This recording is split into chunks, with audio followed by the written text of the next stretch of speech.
فرض کی نماز پڑھ کر سونا، اسلامی حدیث اور اثر۔ اسلام میں 5 وقت کی نماز ہر مسلمان پر فرض ہے۔ ان میں سے سب سے پہلی نماز ہوتی ہے فرض، یعنی صبح کی نماز۔ یہ نماز انسان کی روحانی اور دنیاوی دونوں زندگی کو سنوارنے میں اہم کردار نبھاتی ہے، مگر اکثر لوگ فرض کی نماز کے بعد پھر سے سونے چلے جاتے ہیں۔ سوال اٹھتا ہے، کیا فرض کی نماز پڑھ کر سونا ٹھیک ہے؟ اس کا اثر کیا ہوتا ہے؟ آئیے اسے قرآن، حدیث اور اسلامی علم کی روشنی میں سمجھتے ہیں۔ نمبر 1، فرض کی نماز کی فضیلت۔ حضرت محمد صلی اللہ علیہ وسلم نے فرمایا، جو فرض اور عصر کی نماز پڑھے وہ جنت میں داخل ہوگا۔ بخاری 574۔ فرض کی نماز اللہ کے سب سے پسندیدہ وقتوں میں سے ایک ہے۔ یہ وقت فرشتوں کی گواہی کا وقت ہے۔ بے شک فرض کی نماز میں فرشتے موجود ہوتے ہیں۔ قرآن سورہ الاسراء 17-78۔ نمبر 2، فرض پڑھ کر سو جانا۔ حدیثوں میں اس کی کیا اہمیت ہے؟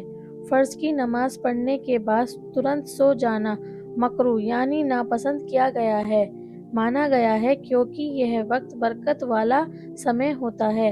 حدیث: اے اللہ میری امت کے صبح کے وقت میں برکت عطا فرما۔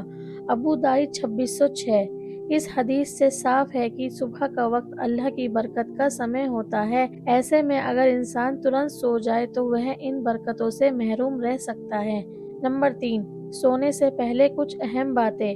فرض کی نماز کے بعد سونا حرام یا گناہ نہیں ہے، لیکن کچھ شرطوں کے ساتھ۔ اگر آپ نے نماز صحیح سمے پر پڑھی اور تھوڑی دیر تک تسبیح، قرآن یا دعا میں وقت بتایا تو آپ کی نیند ضروری ہے۔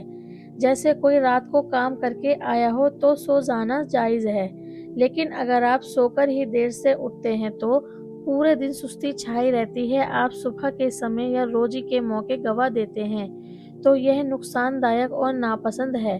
نمبر 4، فرض کے بعد کے کاموں کی اہمیت۔ اسلامی اتہاس میں صحابہ اور تابعین لوگ فرض کی نماز کے بعد قرآن کی تلاوت، تسبیح و ذکر، علم کی مجلس، روزی کی تلاش کرتے تھے۔ یہ عادتیں انسان کے دل، دماغ اور روزی میں برکت لاتی ہیں۔ نمبر 5، اگر نیند ضروری ہے تو کیا کریں؟ اگر آپ کی طبیعت یا حالات ایسے ہیں کہ نیند ضروری ہے تو آپ تھوڑی دیر کی نیند لے سکتے ہیں، لیکن کوشش کریں سورج نکلنے سے پہلے نہ سوئیں۔ سونے سے پہلے کچھ وقت اللہ کے ذکر میں لگائیں۔ سوتے وقت سنن دعا پڑھیں۔ نتیجہ: فرض کی نماز کے بعد سونا منع نہیں ہے، لیکن نیت اور طریقہ صحیح ہونا چاہیے۔